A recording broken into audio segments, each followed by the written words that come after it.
Hi everyone, as introduced, my name is Jacquelyn Guderley and I'm going to be chairing this discussion that's following on from the fantastic films that we just saw. I think you'll agree with me in saying that the range of voices and experiences demonstrated by those films was maths, so STEM careers. You might wonder what the link with the arts is there. So now I run a magazine called Salomé, which is a literary magazine for emerging female writers. So what the magazine does is it gives all female writers the platform, the confidence and the experience to get their work published in an industry which typically publishes more male pieces of writing than female pieces of writing. So I suppose the link everything ties in quite nicely with visibility, because again in the STEM industries women aren't visible because there aren't enough of them performing those roles, and the same in publishing, there's a real lack of women getting their books published and into the shops. So that's me. Just to let you know, we're going to introduce the panellists, or they're going to introduce themselves. We're going to ask some questions about the films and generally this idea of visibility and its importance, both generally and how it's represented in the arts. And then we're going to open up the floor to you guys you guys at the top as well, hi, to open up the floor for any questions that you might have. Great, so I'm going to start at the end, just because you might not have been expecting it. If you'd like to just introduce with your name and maybe a minute or so on about you. Hello everyone, I'm Gulnaz. I'm from Global Girl Media UK, so I'm one of the founders and a trustee of the organisation which teaches young women ages between 16 to 21 in digital journalism, which can be understood in a way making films or making content as they would like to make. That's a feminist organisation in its core, and it works with feminist methodology. So we can talk about more if you like. And and we have one of the global girls next to me, Aisha. I'm passing the microphone to her. Thank you. Hi, I'm Aisha. As Gulnaz said, I'm one of the Global Girl Media's graduates. I was also co-produced the film Brexit Unveiled. I'm a journalist and young filmmaker, and I like making films with a gender lens and telling stories, which I thought are missing from the mainstream media. Yeah, hi, my name is Mena Fombo, and I was in the film Women Speak Out. I was approached by the Women's Resource Centre to talk about equality in the workplace, hence where that film came from. And through that interview, it sort of through that interview, lots of reflections happened around my hair experience and how much it dictated my life. So, born out of that over the past year, I've just launched the campaign No You Cannot Touch My Hair, which we'll talk more about. But I think, I guess in terms of what I do, I'm a motivational speaker, coach, facilitator, and an activist. Hi, my name is Monique Henry Washington. I'm also a Global Girl Media graduate. I'm 19 years of age. I study film at London South Bank University, and I also worked on Brexit Unveiled. So I'm Leah Thorn. I was in the film Shhh, and I'm a spoken word poet and activist using poetry to get my words out. I think poetry film's a great way of getting messages out. And I just want to name drop Clare Unsworth, who's the filmmaker who couldn't be here today. But she and I have worked together on 3 films now, and it's a joy to do collaboration with other women. Mine might turn it off so they're making noise. Great, so without further ado, let's have a chat. So as you know, the main theme today was visibility, but that also encompassed invisibility, because as we've touched upon, there is quite a lot of invisibility when it comes to not just women, but also all sorts of minority groups. So be that LGBT, minority ethnic groups, disabled people, etc. So starting with you, Leah, why, through your film obviously really encapsulated that and the focus on visibility and the invisibility of women, why was that an important thing for you to explore? So I think we could probably have long discussions about what visibility actually means. I think for me as a woman, sometimes I feel invisible to myself and I get confused about, you know, who I really am. So as a poet, I think I'm exploring all the time what it is I want to say. Yeah. Okay, I won't start again. Oh no, that sounds. So, with this particular poem, when I wrote the poem, I do a lot of work in prison with women using poetry to help us speak our voices. And poetry is just one way that I can access my anger. I think I find it hard to do that. And I feel angry. I feel angry about the myth that there's liberation and that what's sold to us as liberation actually is really exploitative. So I think that was one of the impulses, that talking to women in prison, sharing our experiences and realizing that people try and dupe you into thinking that, you know, sexual liberation is what it's all about. And I just wanted to make the point that isn't what I've been fighting for 50 years as a long-time feminist. And the other thing is I wanted to have some space there for mental health oppression, because whether you've been in the mental health system or not, mental health oppression really hits you as a woman, especially if you feel angry and if you fight back. It's very easy to be pathologized, to be tranquilized, as I say in the film.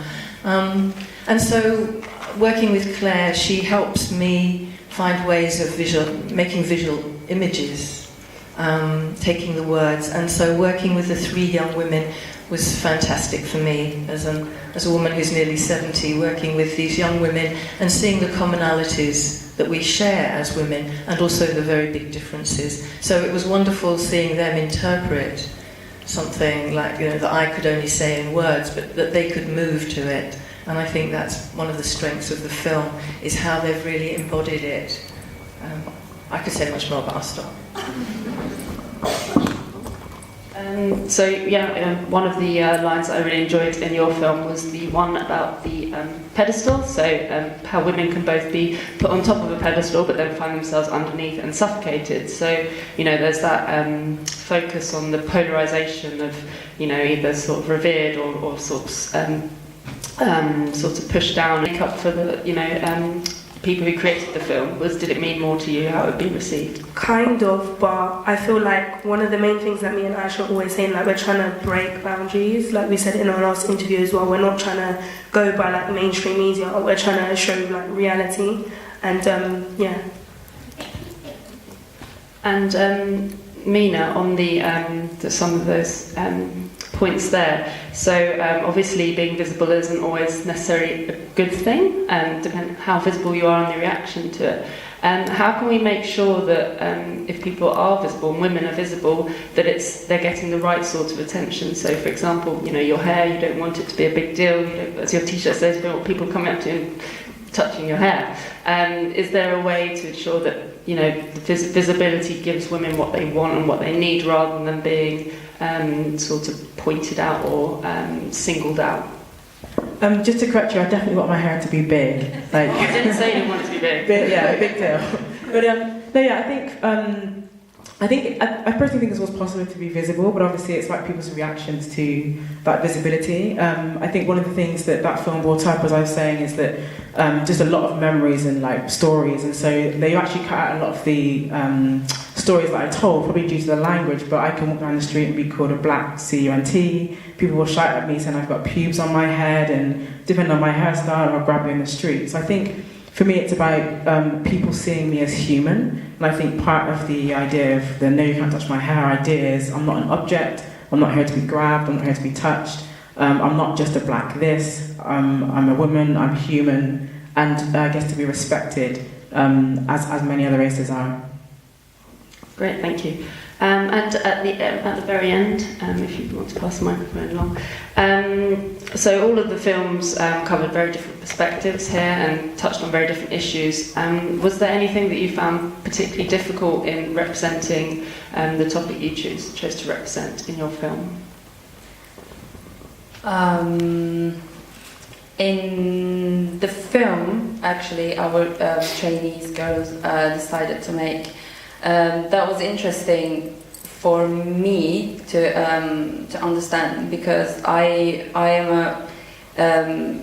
a non-British living in Britain. I'm a Muslim woman and an invisible Muslim woman because I don't wear a headscarf, and people usually don't see me as Muslim, and I am subjected to hate speech or awkward stuff indirectly. Girls choosing this because we gave them, so that was at the end of 3 weeks training of filmmaking basically, and then they were supposed to, so we talked about like interview techniques, we talked about camera and all of that, and at the end of it we asked them to choose a subject to make their film, so to make the practical work, and this was what they chose, and they came from a point of, well, there's something wrong with the with how it is described in the media about Brexit or post-Brexit Britain, because it was really very soon after Brexit, 2 months, 1 month after the result. So that was interesting for me to find out that they wanted to focus on that, because you would think, oh, that comes from a personal question usually. It doesn't have to be, and I think this is quite a feminist thing, that women can represent each other or want to represent each other even when they're not necessarily from the same background or go through the similar life story. So that was the thing that was most interesting, exciting for me to go in this project. Great, thank you. And Leah, did you, you worked with a number of women on that in that film. Did you learn anything surprising during while you were putting that together, on different perspectives perhaps, or different experiences? I think it's always interesting for me to work with Clare, because I think when you're working across generations, it's an act of interpreting. Sometimes, like I sort of use language that's different now. Like I don't call myself a feminist, I call myself a women's liberation activist, and will do for the rest of my life. It's like it's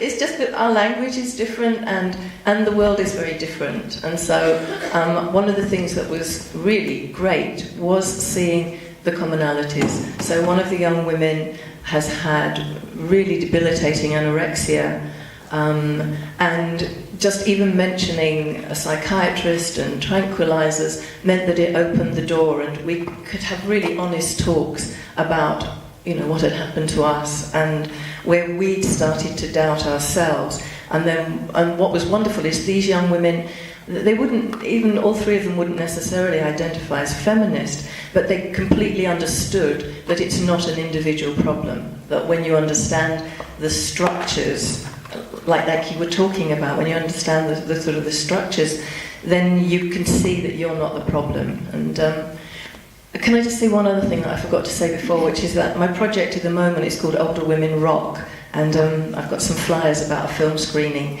of films of older women, if you want to come and see me later. But one of the things that's really interesting for me is, having been very objectified when I was younger, there was a relief when I actually became invisible as an older woman. Just that, you don't have to be on show, and you don't have to be a certain way, and you don't get the unwanted attention. But on the flip side, it's also hard being invisible. And not just visibly invisible, but that my life being invisible, and people assuming that because I'm the age I am, I'm no longer interesting. And so I think it feels like very double-sided, visibility and invisibility. Sometimes it's great, you can just creep around and no one sees you, and you can get up to things. And being an older woman, you can say things that I never could have said when I was younger.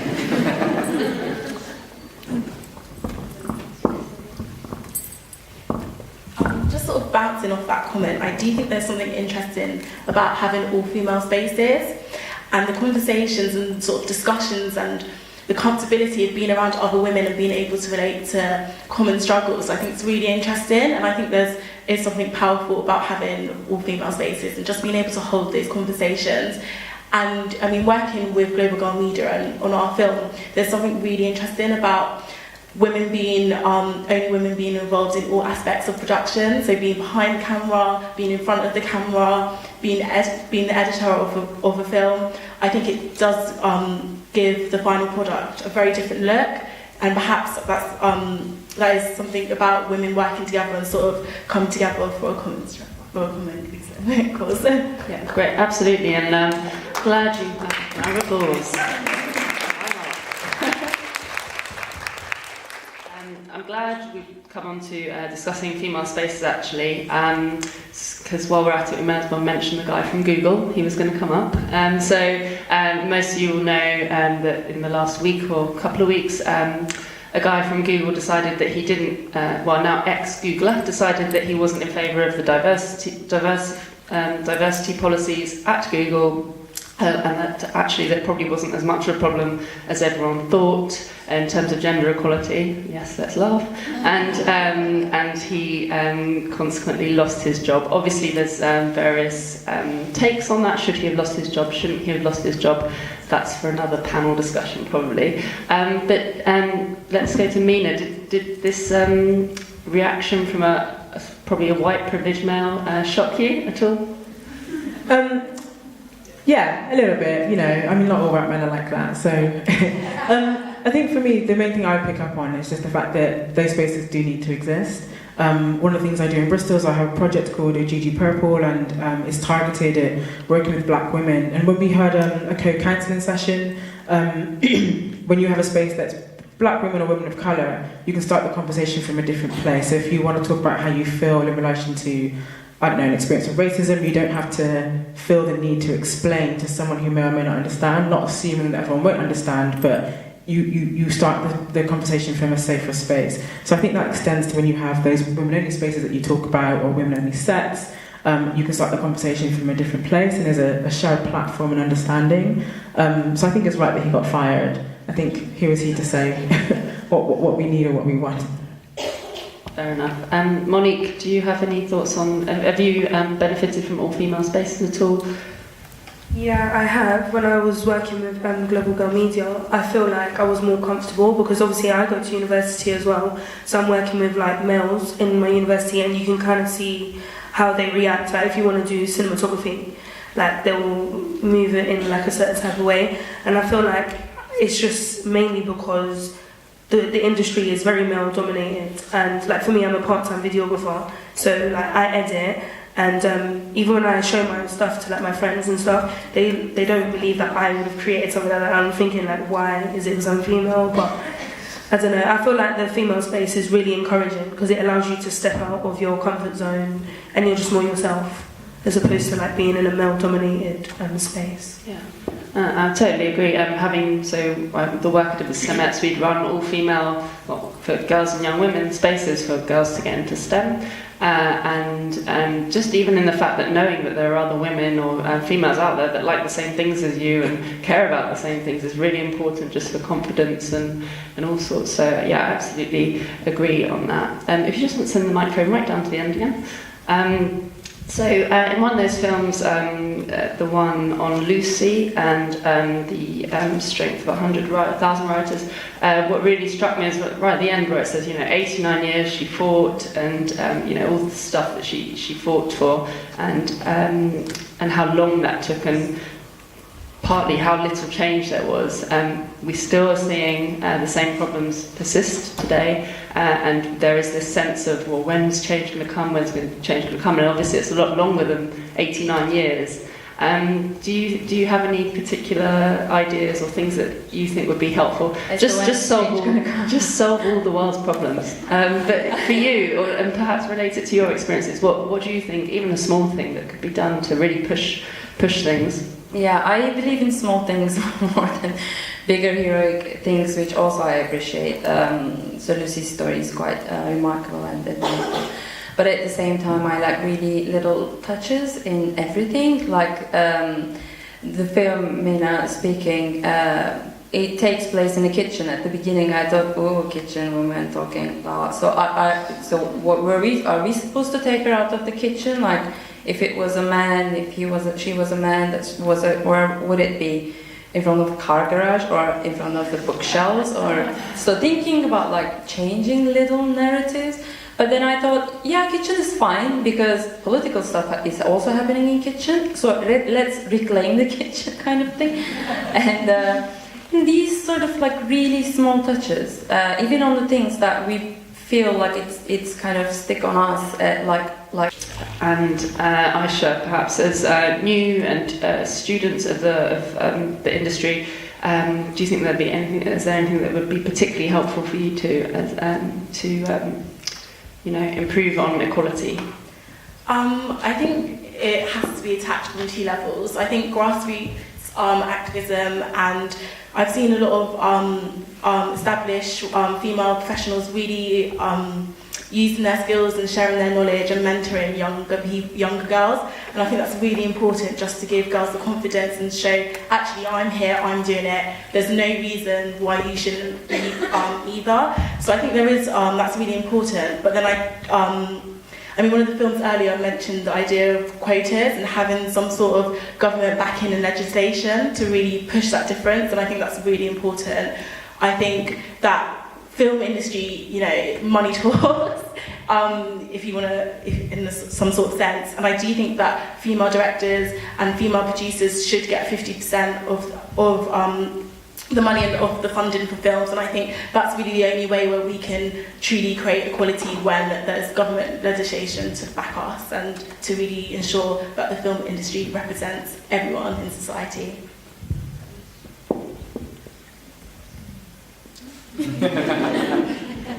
I was just going to say, like, if you're really interested in film, then just go for it as a female. That's just my mindset. Like, I'm not going to say I won't look to work in a company, but build my own and then just employ women. Because, like, even for me, I'm working with Aisha Clarke right now. We're working on some edits, and it's just like, work with your females and create stuff.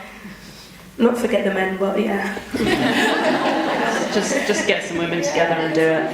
That's the message, yeah. Also, there's a really interesting TED talk. I can't think of all the name of the woman, but I think it's called about being colour brave. And I think the idea of the message is that if everybody in your social circle looks like you, and we recognise that in the creative industries, and particularly, more than 60% of jobs are found through word of mouth, and it increases. So if everyone in your social circle looks like you, then you need to change your social circle, and that's something that you, as an individual, can do on a day-to-day basis, especially if you're in a position of privilege or in a position of power where you are doing the hiring and the firing, and you can look at your staff team physically and just say, right, actually, I need to change this, and it can happen like that.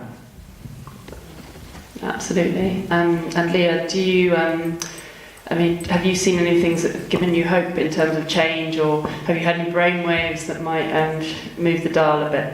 Well, the Women Over 50 Film Festival is really exciting. So you have to have a key woman character over 50 or in the creative team. And I think it's just interesting looking at the lack of representation of older women on our terms. So you can be there as the pathetic old woman or the nag or whatever, but to actually have older women and say this is our lives. And I've seen a couple of great films this year where women, Cloudburst was one, where you've got these really strong lesbian characters, older women fighting for each other and fighting for their relationship in the face of being sent to one of them being sent to a care home. And it's like, to have women speak out, older women speak out, feels revolutionary. I mean, for any woman to speak out, but for us to find our voice and not go quietly. That's what I want.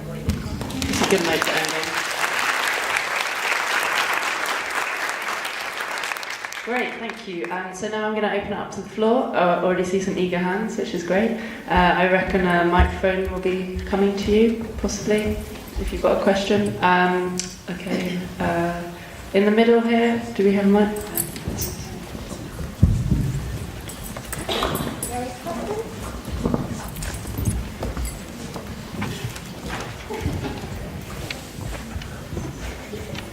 Hello. So it's a bit of a more sensitive and different film to what you guys do, but I watched a couple of documentaries on Netflix about the porn industry and how obviously, this is something we can't really control, and it's becoming such an issue with how women are abused and used.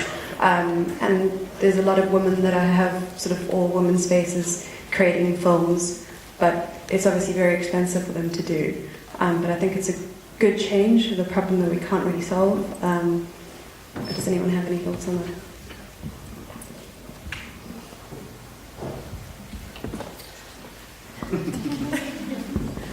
With that, personally, because I'm quite young and I obviously want to make more documentaries, it is quite hard to like find funding for films, especially as a female as well.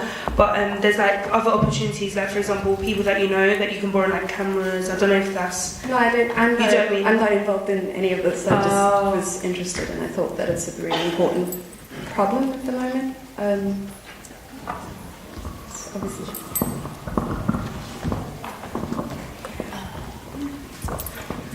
So you, just to clarify, you were asking about porn. Yes. Okay. Yeah. That's obviously fine. very different. Yeah. This type of No, thing, I thought about it in the past. I personally find it quite hard to detach yourself, even though you're making a film for women audience and all women cast, all women crew, and all women environment, to detach yourself from the traditional use and narrative of porn, which was created mainly for men, and it had, I'd say, centuries, because some of the paintings from 18th, 17th century, even older, are also included to that, in a way. Centuries-old violence on women's body, and I find it quite really hard, this question. If it's possible, it's great. Yeah, but I don't know really. I mean, it's a big question, and it's a big question of the audience to me, and how whoever supports financially, whether there is a sincere support behind that to make it for a group of people who are making something quite new, or is it something, just to make some other type of like financial benefit out of that? I think what I've seen, is they're not making money from it. They're just trying to change what porn is and how it's damaging men as well, not just women. I just think it's a really good thing. That is revolutionary if that would work. That is revolutionary if that would work. Hopefully.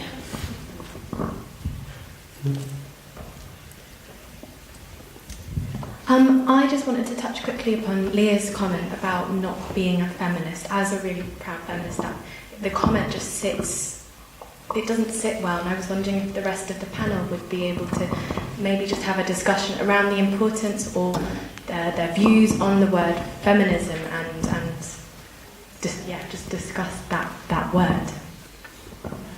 Just to clarify, what I didn't actually understand what it was that you said you were as opposed to a feminist. So do you want to explain what you are? The reason I don't use the word feminist is that I just think it's been so watered down. When David Cameron can wear a t-shirt saying this is what a feminist looks like, I feel it's taken away from what I understand. So I just go back to the old term, which is women's liberation activist, which speaks to me. And I'm not saying everyone should talk about that, but I think that having the word liberation in there, it gets away from this idea of equality, that we're after equality. I think we're after much more. And so I'm not saying that I think I don't want people to identify as feminists, but for me, I make a point of talking about women's liberation, and a lot of the women I work with, I think, have such feminist views, but they themselves don't want to identify themselves as feminist because it's got a bad press. So I'd hate you to think that I'm saying I'm not a feminist, but it's the language that I use. Okay, so for me, I kind of see myself as a black feminist, and I guess for me that comes from the idea of being that if we look at economic, social, political structures around the world, the argument being that when the black woman has equality, then all women have equality. So I kind of position myself in the space that we campaign for racial and gender equality, and when that happens, all women of all races and walks of life will have that level of equality. So, black feminist.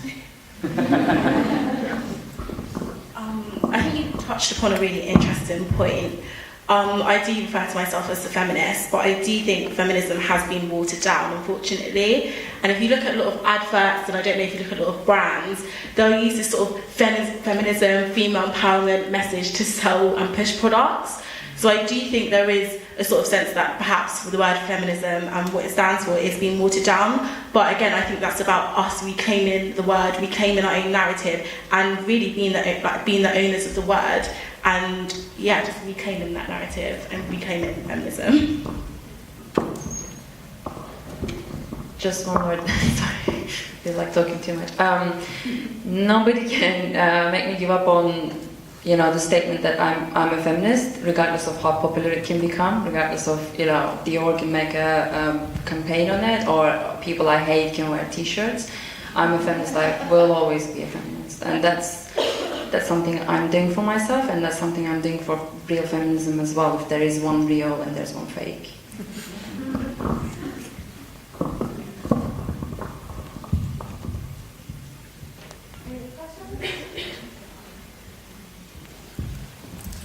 Just in relation to the women's liberation and feminism, I mean, for those like Leah, I am 70, I'm over 70 now, but in the days that we came out and what we were working for was women's liberation, we haven't achieved that by any means. And so for those of us who use it, I also use it as feminism. I am a feminist and I belong to feminist associations. But women's liberation is just, for me, more encompassing and more, for me it has a class basis because I'm working class and much more included in women's liberation than feminism. I feel feminism has gone the way of class issues that, most people expect you to be very middle class, and I, don't agree with that. But I do think it's very important to recognise what women's liberation has done for all of our histories. It really was incredibly important and incredibly hard worked for. Okay, I think it's quite important to ask women what they're going to do, but I think it's even more important to ask men what they're going to do.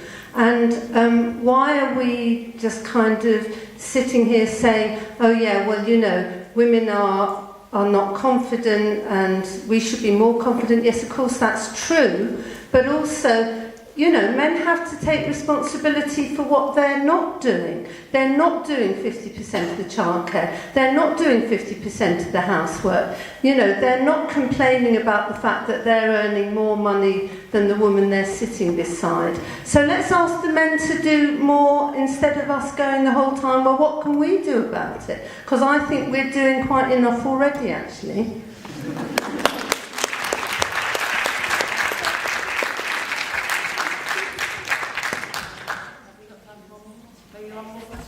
Last question. Careful. Yeah. Thank you. It's following on from that somewhat.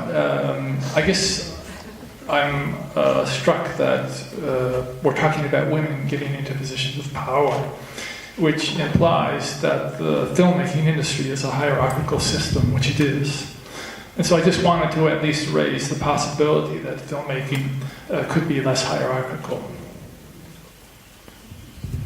That's all.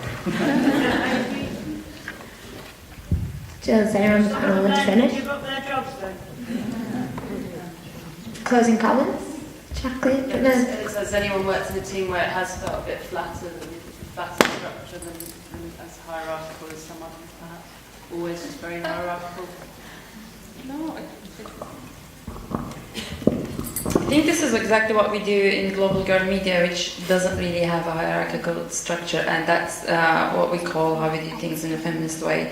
And everybody who are trained, not just because they are trained, but they do all the roles once when they're making the film, and we don't really count minutes, but we give enough as we can think equal attention to each other's stories and equal importance to each other's concerns when we're making something. I think that's something that everybody should definitely feel responsible themselves as an individual in any group that is doing something together. And it's definitely possible, but I don't know, in the corporate world it might be a bit different, but definitely in some women-only organizations that's possible. Okay, great. So just, can we give a round of applause to all of our panelists?